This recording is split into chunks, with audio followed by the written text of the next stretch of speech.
Good morning, friends. It is Seed Starting Saturday, and I hope you're having a great day. We are kind of a cloudy, overcast day here in southeastern Virginia, so it is a perfect gardening, farming kind of situation, right?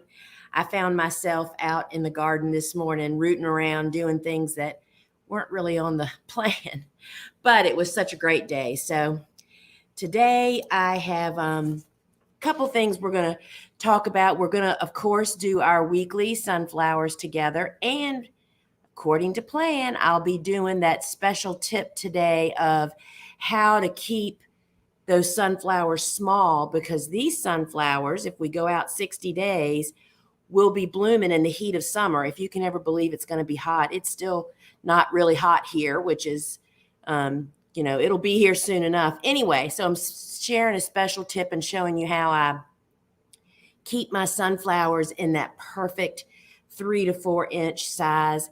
And also, I'm going to talk a little bit about, is it too late?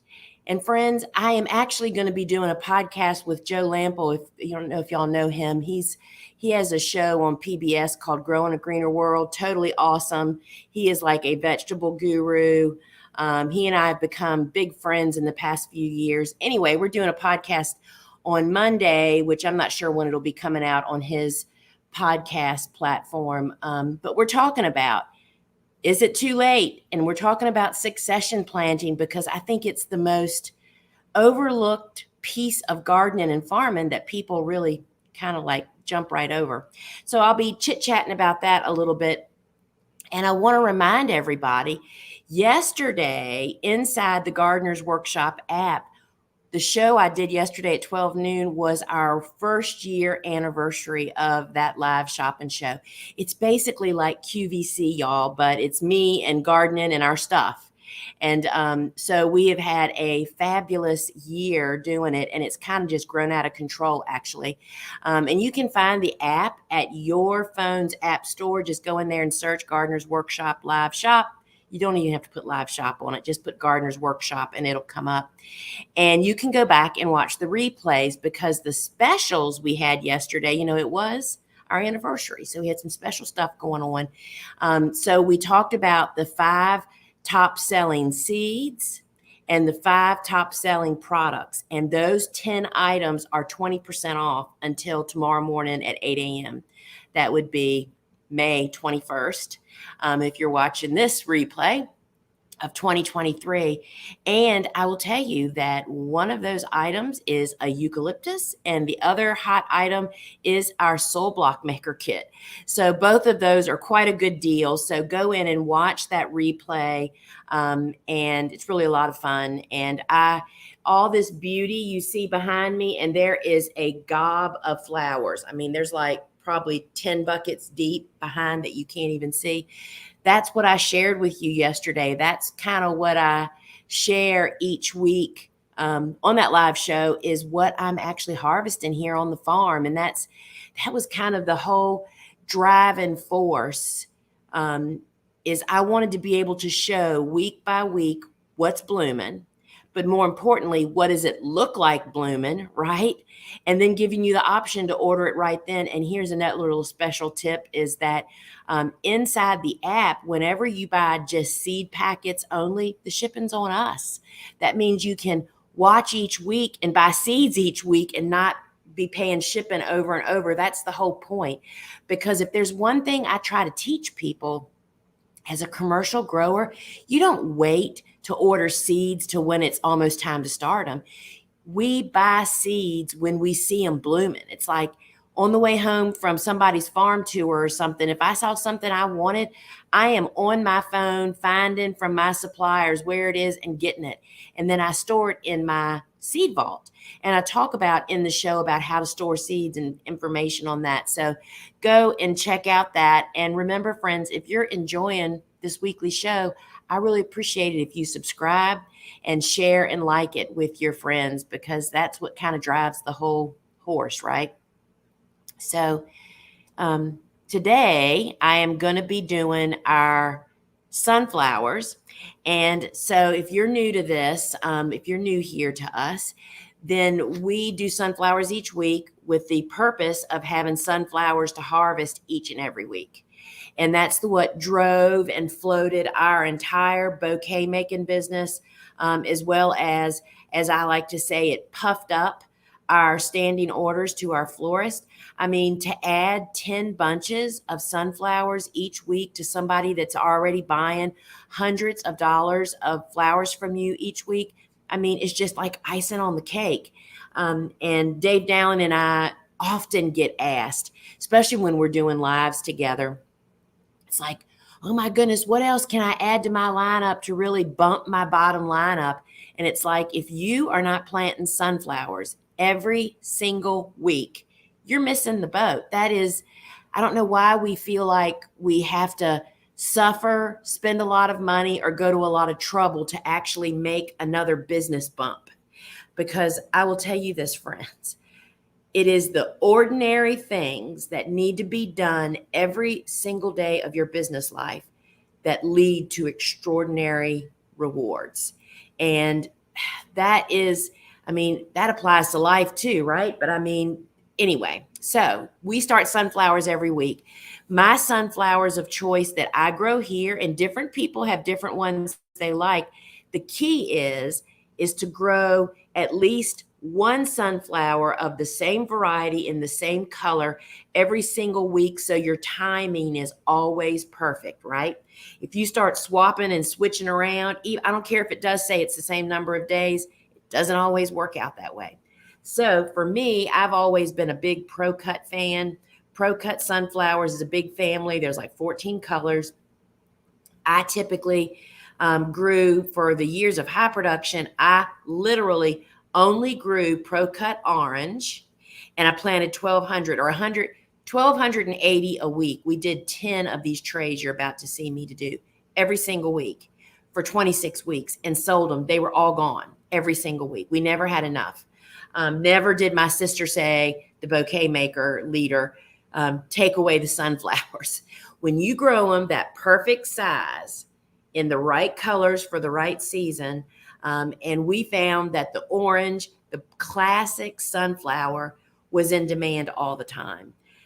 So we grow that Pro Cut, and so you can do that too. And so one of the things, of the points why we love Pro Cut so much, and you can find all the Pro Cut colors on our website, as well as we make some custom mixes that you'll find there, a bouquet mix, a fall medley mix, and then there's just the Pro Cut mix. The Pro Cut mix has all the colors. That's a great way to get affiliated with the colors. And anyway, so you don't have to buy all 12 different colors to experiment. You can buy the mix, and they come in jumbo packs. So you can do that. So we start them each week. And so I am, now that we are not growing 1,200 a week, we only grow 128 a week. I will show you. Let's see how this works here. So this is the plug tray that I like to use. This is a 128 plug tray. And you fill it with, this is a mix of just any potting soil that you can purchase. It does not need to be blocking mix. In fact, you don't want it to be blocking mix, because see all this white stuff, that's perlite. Perlite creates air channels, and you need that in plug trays, which is what you don't need in soil blocks, right? So this is a 50-50 mix of potting soil mixed with compost. And so I do that for a couple of different reasons. One, if you're a flower farmer and growing a lot of stuff, starting a lot of seeds, potting soil is really expensive. So we always cut potting soil, just regular store-bought potting soil, with 50% finished compost. And we buy that also. Y'all, don't feel like you're a loser if you can't make your own compost. We make compost, but that is like, we just make a pile and leave it for a couple of years. We're not actively, you have to have equipment, time, and ingredients to fuel a true compost heap. So we buy that soil has got my nose already, y'all. We buy finished bags of compost when we buy the potting soil. Usually buy several bags of each at the same time and just bring them home, and they're here ready for us to mix in a huge tub, mix them together, and then I can just put my tray down in there, fill it up, and be done, right? So what I am going to be starting is 3 different ones today. And so today, because I am out of the bouquet mix, which is one of our custom mixes, is my favorite to grow now because that has 4 of the Pro Cut oranges in it, including the Horizon. The Horizon is the one that faces straight up. Pro Cut Brilliance, which is orange with that glowing gold halo around the brown disc. As well as Orange XL and Pro Cut just plain orange. So I'm out of those. That's what I start every week. I can't believe I didn't check this. So we are going to be starting, which really is just one of the beauties, the Pro Cut Brilliance. So I'll be starting that, and the Pro Cut Peach, as well as, and I didn't mention this, there is one other sunflower that I start each week normally. That is not, we don't grow it for the flower, we grow it for the bud that provides a lot of extra bouquet filler. It's called Sunfill Green. Sunfill has about the same number of days as the Pro Cut, so we plant it right alongside them. And it provides a green bud that looks like a succulent. And to have one of those of decent size to actually add to each bouquet just beefs it up, and you can time them along with your regular sunflowers. So let's see. So we're doing Sunfill. So I mark my trays. This is just plain masking tape, y'all. It works great. And I'm going to write down whichever ones I've got here because no, I never remember. Particularly because I do every week change it up a little bit. My constant has been the bouquet mix. But the bouquet mix includes Brilliance, which we're starting today. So hopefully that'll all work out. So I use our garden marker. This marker is made for outdoor use. It resists UV rays and moisture. And so whatever you write on it is really there when you come back to see what you're supposed to do. Now, I mentioned earlier that I was going to share my tip for keeping your blooms small. So what happens? Pro Cuts, as several other sunflower varieties, are what's called day length neutral. Day length neutral means that these sunflowers will continue to grow and set bud even as the days get shorter or are shorter at the beginning of spring. Many sunflowers need the long days of summer to really do their thing. These don't. However, they will react to day length a little bit. And part of the problem for me as a farmer that had customers dependent on hundreds of sunflowers each week, looking for some about that big, when my sunflowers would go to bloom in the long days of summer, like July and early August, the blooms, even though you're planting them exactly the same spacing in the garden and you're doing everything the same, the blooms all of a sudden get big. It's very annoying. So starting right about now, this time of the year, because these will actually be blooming. Let's see, what is this? June. This is May 20th. Let's just say June 20th, July 20th. So they'll be blooming in the heat of summer. And I just also wanted to add, if y'all are experiencing any locking up or anything, we're working on it. And actually today is a test. And I'm just noticing that a couple of things that I am taking note of to share. Our IT team is working with us on this.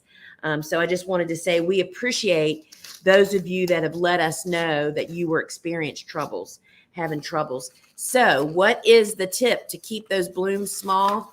Today, and probably for the next few weeks, I'll at least do some of my sunflowers. This week I'll do them all just out of ease, is I'm going to put 2 sunflower seeds into each cell, and they are not going to be thinned. They're not going to be pulled apart. These individual cells will be planted on the same standard spacing that I always do, but there'll be 2 plants in there, so they're closer together, and that helps to keep the sunflowers even smaller. How about that?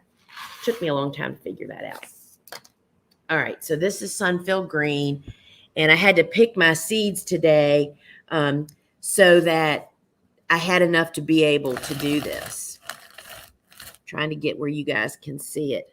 I have way too much stuff. I grabbed, because we're going to talk about succession planting, and I want to show you some of my succession plantings here today. But they're kind of in my way right now, so stand by, y'all. It just doesn't matter how much space I have. All right, here we go. So I'm going to be dropping 2 seeds. Doesn't matter if they're spread out or not. Just don't waste a lot of time doing those, as I like to call them, especially in flower farming school. How many unnecessary steps are people doing every single day that literally ends up taking them out as commercial growers? Because they're exhausted and they feel like they're not getting anything done, and they're not. So I'm just dropping 2 seeds on the surface of each. Now, sometimes it's kind of nice to have a few larger blooms, not super large, but a little larger. If you're doing farmers market sales, sometimes people with kids and stuff, really like to have maybe some little biggers. They're pretty impossible to use in bouquets, but you just have to judge for what you're actually, what your market is, right? I can remember one of our big customers he was just one of my faithfuls. He knew that we specifically grew them small, right? So he knew to reach out to me a long time in advance to say, hey, on this given week, if you happen to have any bigger sunflowers, I don't want to do sunfills there. He'd take them. So there is on occasion that a customer might want them, but it doesn't happen very often. That's not the standard. And, I'd like to speak to that for just a nanosecond here. If you are not flower farming yet, and that's your goal, friends, I am here to tell you that once you get your business up and running and your farm up and running and everything else up and running that comes along with doing all that, you do not have time to do anything special for anybody. It doesn't seem likely, maybe at the step you're at right now. It took me a lot of years to figure that out. How many people, they said, oh my gosh, I want this. And I'll say, well, we don't normally do that, but okay, I'll do it for you. I was the worst. My sister stopped letting me talk to customers, literally, especially our members only market here on the farm that we had for so many years. I never was present downstairs probably for the last 8 years of that, because I just was so willing to go overboard with people. Some of these people had been buying flowers from me for since my beginning, 25 years, right? So anyway, all right, so this is the Brilliance. And I remember the first time I grew this sunflower. This is Pro Cut Brilliance. And when you see them out in the garden, you can really tell a difference. So I'm putting 2 seeds in each hole. So what's the rest of the story? It's the same as we do for others. You'll see me push them down. After I'm finished with that, after the show, I'll take them in the grow room, water them really, really well. Then I'm going to pop them up onto a seedling heat mat so we get fast germination, which leads to great root systems, so that you get that great root system that allows you to just pull on the stem and the whole cell of soil just comes right out with you. And then after 50% of the seeds sprout, then I will move them out onto the porch where they will be in full blasting sun. And they sit there and grow until they're basically, for us in our conditions, that usually leads to about 2.5 weeks. That's when we plant them. You do not want sunflowers to be sitting in these trays much beyond 2.5 weeks. Anything over 3 weeks, they start getting rangy, ugly, perhaps diseased, and it's all because they're stressed. So plan on getting them out there. We plant them out into a 30-inch wide bed with 5 rows across the bed, and in the row they're spaced 6 inches apart. And we do not use Bio 360, the biodegradable film that I use on the rest of my farm, because remember, friends, these guys will be a third of the way through their life when they actually get planted. Too short. Shucks. So we feel like it's a real waste of product, of resources to actually do that. So then I'm just gonna, in this week, because there's 2, you have to push both of them down. Takes me a second longer. And I can tell that this soil that I used today must have had not very much compost in it. It's not as soft as it usually is. So I'm just pushing the seeds down into the tray because sunflowers do best. You know what it is? That, you know what's down in there? Bobo must have thrown some soil blocks in here that didn't germinate for whatever reason. And let's just crush that up. Okay. So you're pushing them down, covering them up, because sunflowers germinate best with darkness, right, y'all? Boy, this soil is not easy today. I should have paid attention to that, y'all. I didn't. And I will tell you this. So there's 2 sunflowers in here that literally glow in the garden. Last week, Lane was here doing some photography and filming, and it was, 6 o'clock in the morning or whatever. And we were at one end of the garden, and the first sunflowers, this is the week before Mother's Day, the first sunflowers were blooming, and they included peach. And she said, oh my goodness, are those peach sunflowers down there blooming? Because friends, peach, just like this brilliance, they seem to glow in the garden. They have a whole different look about them, and it's about the color that they actually portray in the garden, and they are just pretty awesome. I had a couple of peach sunflowers. I don't know where they are. Oh, they're right here. So the peach, these were leftovers from Mother's Day. And I don't know if you can tell, they just have a totally different look. Totally love. They have strong necks. The Pro Cut peach is really, really beautiful. All right, so now what I'm going to do is take this tray into my grow room, and I am going to put it on the floor using a watering can with a sprinkler attachment on it and thoroughly water this. And once you think you've thoroughly watered, I recommend that you stick your finger down into one of the cells and make sure it is truly wet all the way through, because sometimes it can be totally misleading, right?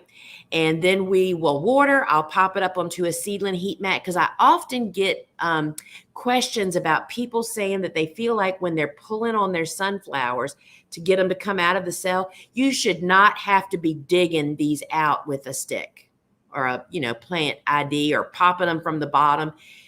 When you get good, strong roots, as sunflowers should have, which they get when they get hot from being on a seedling heat mat, they sprout quickly.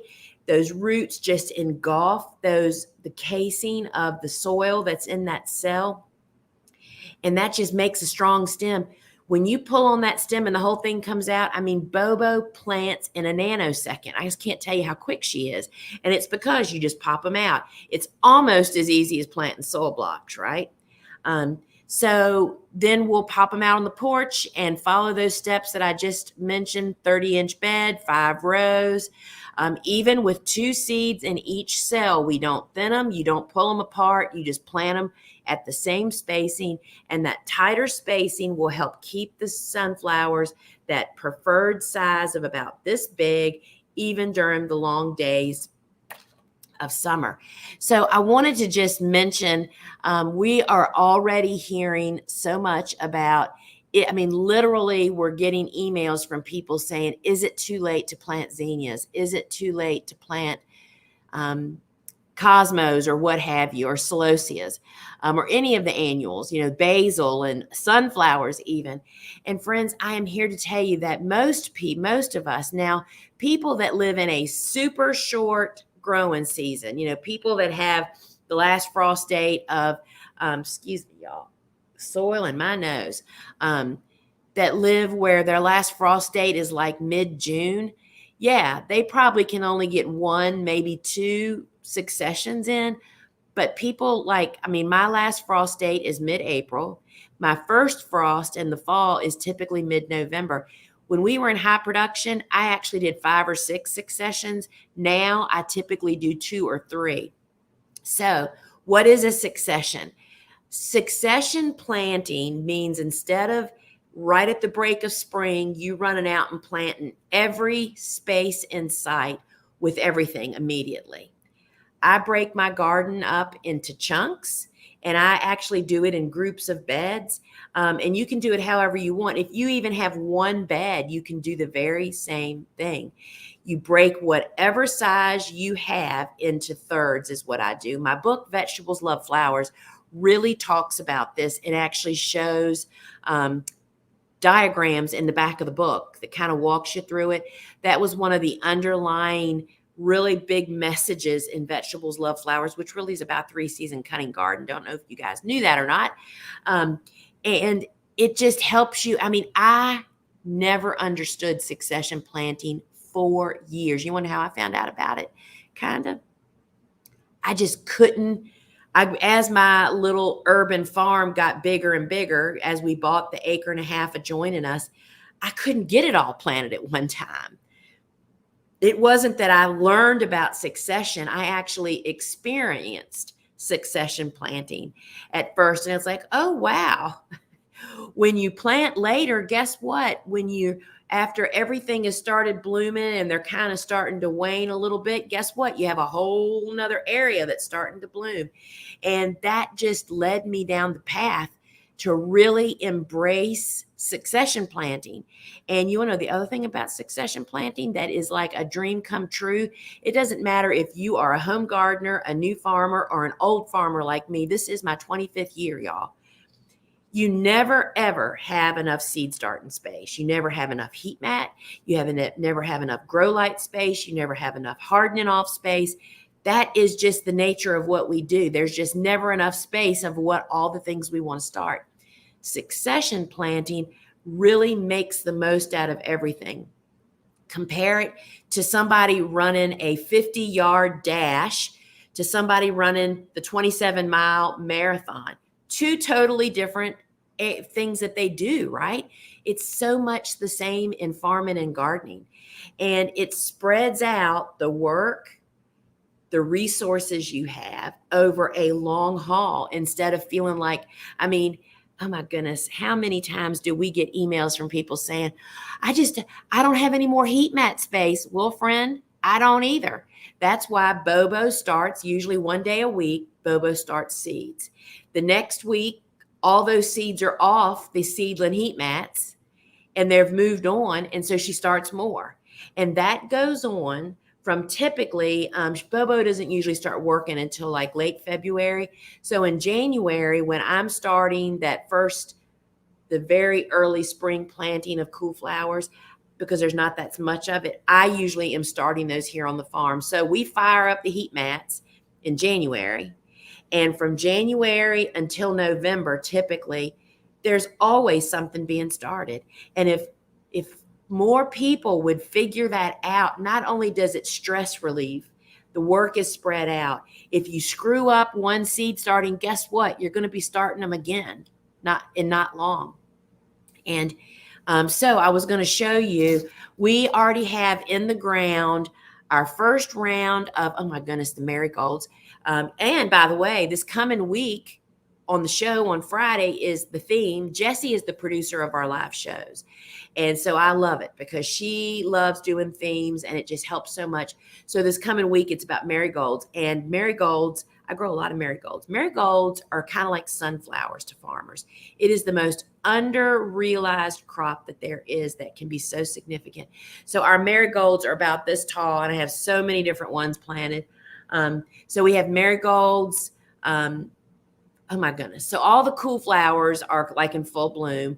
The very early spring cool flowers are just coming on. My very first warm season succession, I call them recipes. My very first warm recipe is coming along beautifully. Then down here is more warm season, the second recipe. Cosmos and more zinnias and basil and grasses and amaranths and peppers and eggplant. Those are all ornamentals. Those will all be in bloom, I hope, for our open farm June 24th. If you didn't know about that, check that out on our website. You need to sign up for our newsletter if you aren't on it so you don't miss out on all this mess. Not to mention, my book launch is coming out in the next few weeks, and you do not want to miss that because we got something really special to come along with the book. Anyway, all of this stuff was started. So now, guess what? Even though there's cosmos out in the garden already growing, we are already working on our second rotation of cosmos. This is Cosmo rubenza. And then, you know me, we never have enough celosias. This is a special celosia that is being grown. We will be growing the seed for this one probably. I haven't told our seed grower yet. And Emily will be here at our open farm. Our open farm is going to be awesome, y'all. If you're a student, you need to be sure to look for that email. We sent out a special email because we have a special event for you earlier before it opens to the public. It's going to be so incredibly awesome, y'all. So succession planting, you can learn more about it in Vegetables Love Flowers. You can come see it kind of in action when you come here to the farm, which is only once a year. That's the only day, rain or shine. It's free. You do not need to sign up. It's a free-for-all. You have to literally park about a third of a mile away and walk down the street to get to my place. I'm in the middle of a neighborhood, y'all. The parking situation can get a little crazy. And so I'm going to look at some questions. But before I do that, I want to finish about succession. Succession planting is not just for flowers. It's also for vegetables. I learned from my really good vegetable growing friend. I mean, she and her husband have been growing vegetables and flowers for probably 2 decades. Huge operation. I learned from her. Guess when we put our last tomatoes in the ground? We transplant our last tomato planting by July 15th to have fall tomatoes. After diseases have ravaged perhaps our first planting, you're ready for the fresh ones. It is so incredible. And so succession planting will revolutionize your life. So I invite you to really check that out. So I've got some questions here. Let's see what we've got. See what Rebecca says. I've been planting with Lisa, but my sunflowers are opening one at a time, one every day. Why aren't they opening all together? That is a great question. There's definitely a little bit of variation. I don't know how many you're planting a week, Rebecca. If you're planting, let's just say you're planting 10, or if you're not a flower farmer planting 100 or more, that there can be a little bit of variation, are they the same size transplants? Did they all get started at the same time? And another thing to think about, if you're not putting them on a seedling heat mat and they're kind of one opens today or sprouts today, another sprouts in a couple of days, that can also do to it. But I would say just to see about offering consistent conditions. And so that's my best, and maybe upping your volume a little bit. That might help you. But, I don't really notice that because we do so much, but I'm telling you, so when we harvest some on Monday and some on Thursday, 2 harvests a week. So obviously there's some on Monday that aren't open enough, right? So you may just have to increase your volume just a little bit. Have you ever tried hooping and covering your sunflowers with greenhouse plastic in the early spring? No, I don't use plastic at all because growing under plastic is a whole nother ballpark. You have to 100% closely monitor that throughout the day because you can toast your plants just like you can in a hoop house. However, a hoop house is much bigger. Underneath a low tunnel with plastic on it, you can toast seedlings in 2 hours. So I do not use plastic at all for that reason. I just don't monitor anything that close, y'all. I keep saying that, and I don't think I think people imagine that I fought to grow all this beautifulness that you see behind me here, y'all. I am probably the most non-attentive grower on the planet. There are so many different steps that I have to address every day. Once the seed is started, I grow in my grow room once a day in the morning. I don't go back. I don't even drop in there. I don't have any inkling to look in there the rest of the day. After you get planted in my garden, the only time I come back to you normally, unless somebody eats you and I'm like, oh my gosh, what happened to all those plants over there, is when you're blooming and ready for us to cut. We plant, we net, and I don't see you again till you're ready to be cut.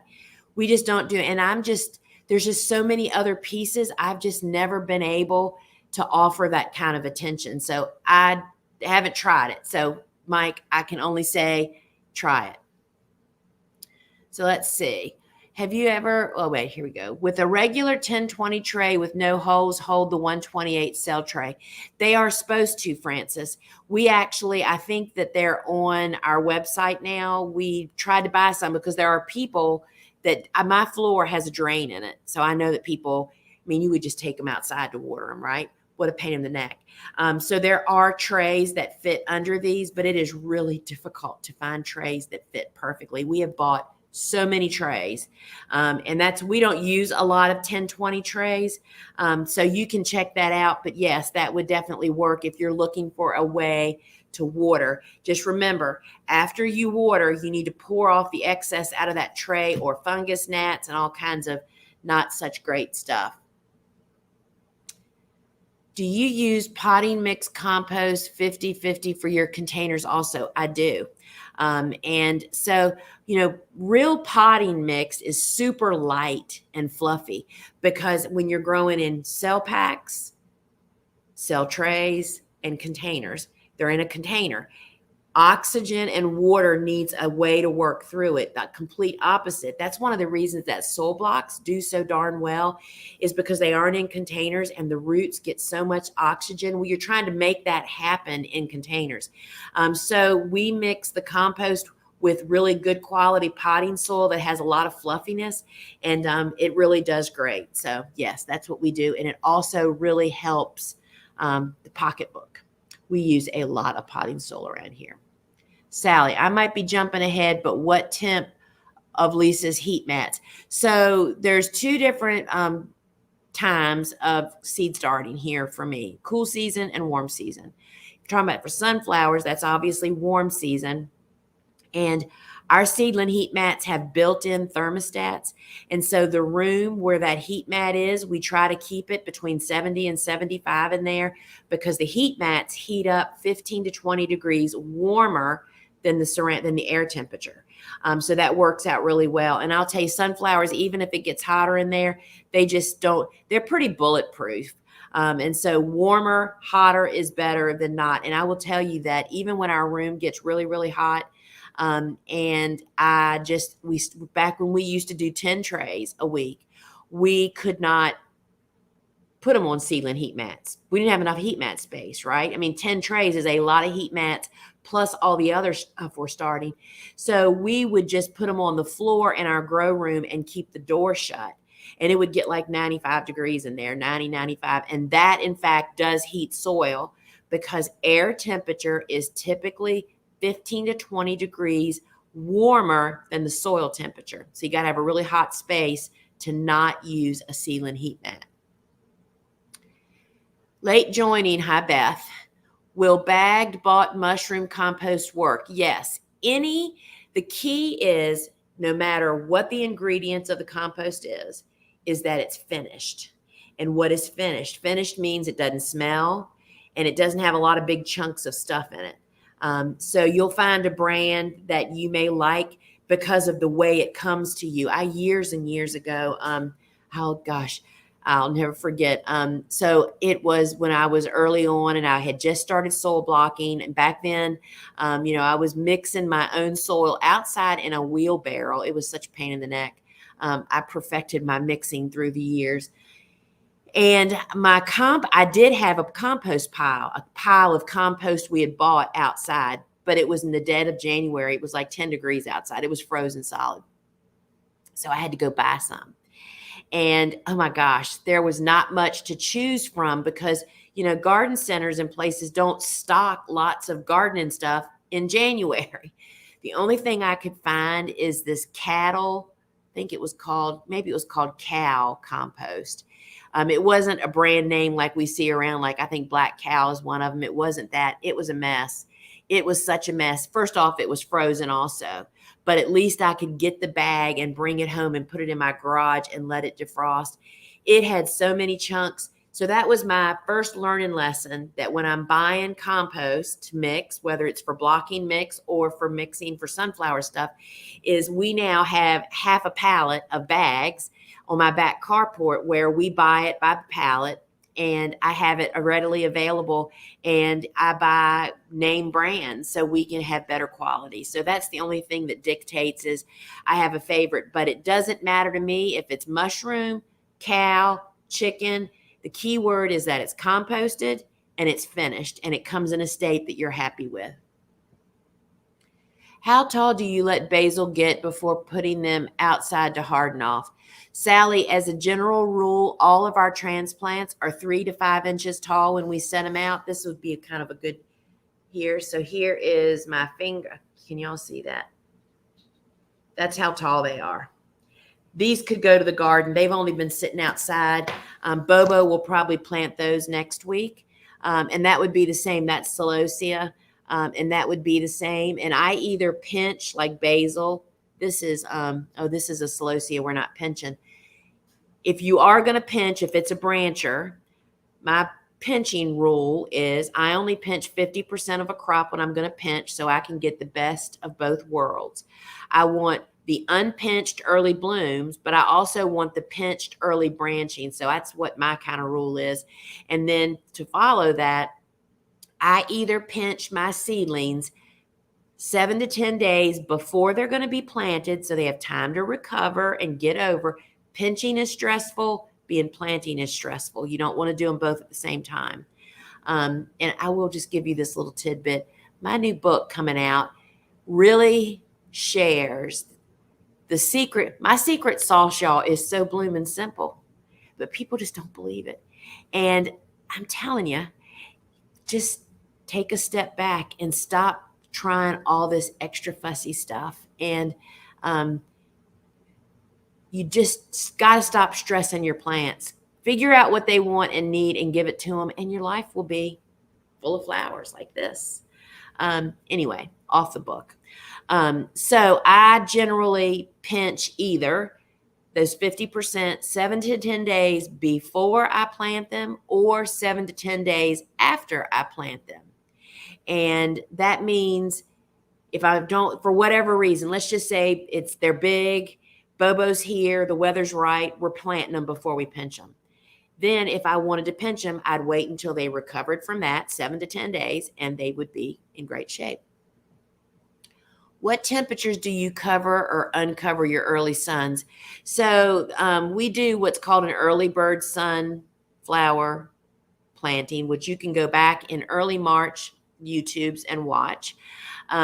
So we immediately row cover them because we're planting them out weeks and weeks before our last frost date. And the weather may not kill them, but you're not trying to just keep them alive, right? Again, y'all, you want them to be happy.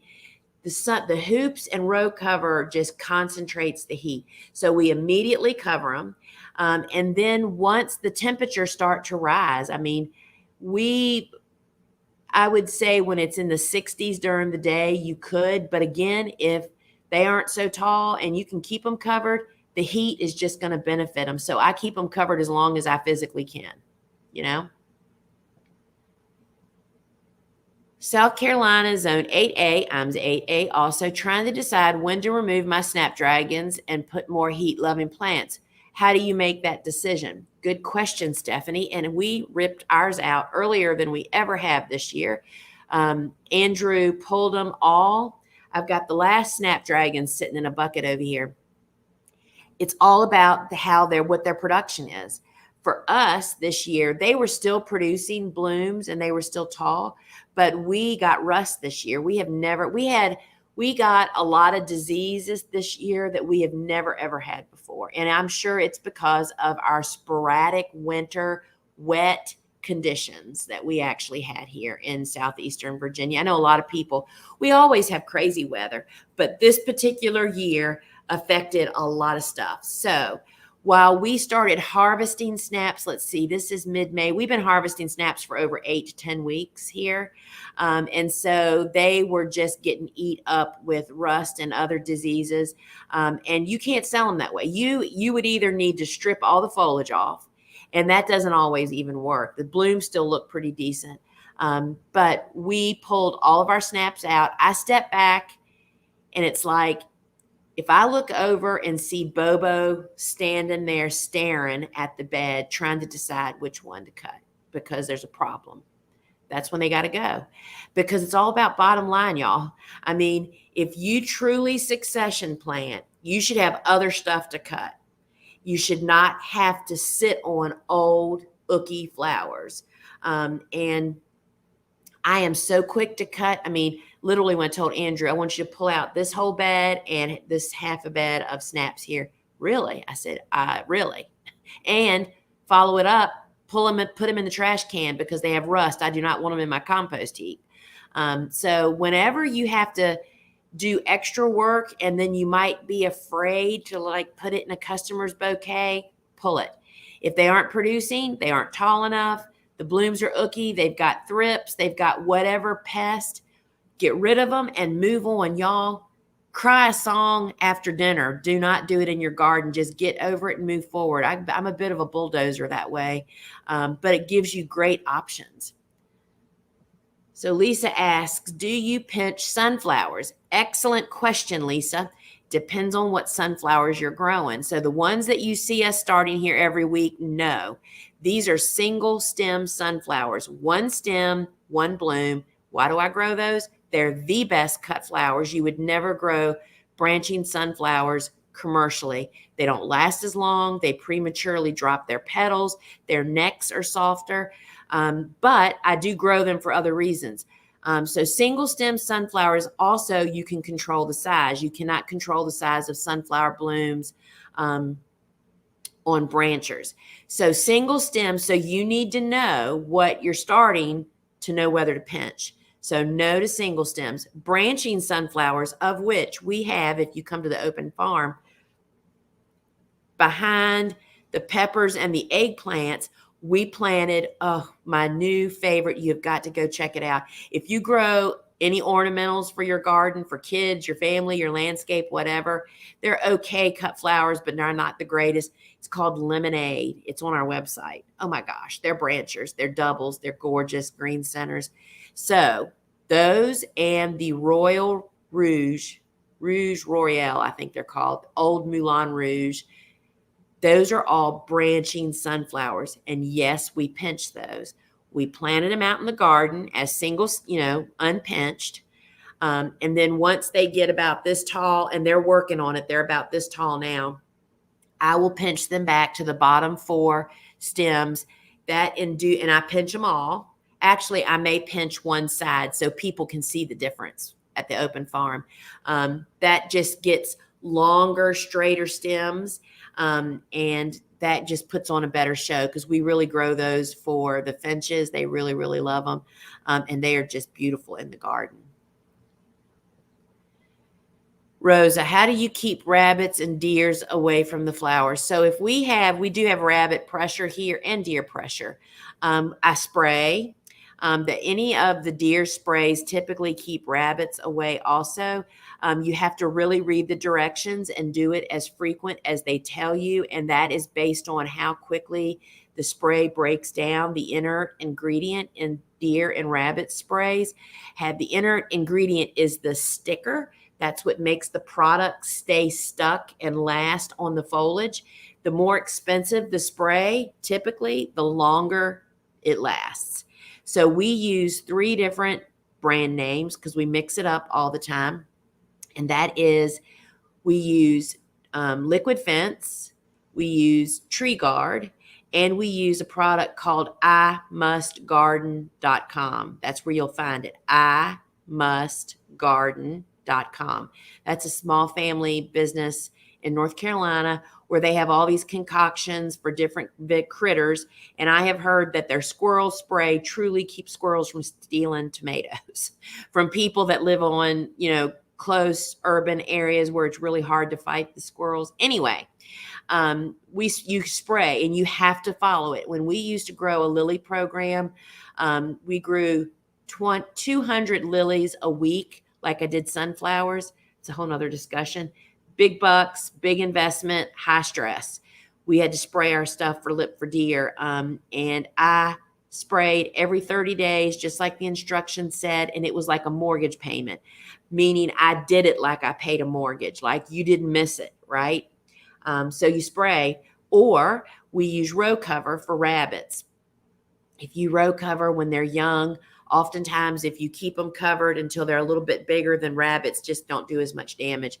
That's what we tend to do for rabbits more than deer, but we spray for deer. Good day, Lisa and friends. How can you prevent rust? My garlic has that. Does that spread or stay in the soil? That is, I can't talk about rust on garlic, but generally soil-borne diseases can be from a lot of different reasons. Oftentimes they does live in the soil, to my knowledge, the spores do. So that's why you don't want to put the plants in your compost heap. And when your plants are strong and healthy, they resist this kind of stuff most often. And when your soil is really healthy. And so then there's things you do in addition to that, like mulching. When you mulch, whether you use film like we do or organic mulch, that prevents splashing of the spores up on the plants. So there's a lot of different things you can do, but I would definitely have to look in. I have never really spoke to anybody that has successfully treated plants for those problems and resolved it. It's prevention. You have to prevent it. Rotation, prevent the conditions that those problems grow in and live in and thrive in. So give that a whirl. Beth. Lisa, if you were only planting 3 sunflower trays a week, would you stick to 1 pro cut, maybe 2 for summer? Thoughts, definitely add a fall color. So, Beth, if you're saying that you're going to be planting 375 sunflowers a week, it 100 would depend on who I'm selling to. So if I was doing mixed bouquets and selling to florists, I would probably do 1 tray of the same, and it would probably be Pro Cut Horizon, which is the one that faces upward, which is so easy to use, and florists adore it.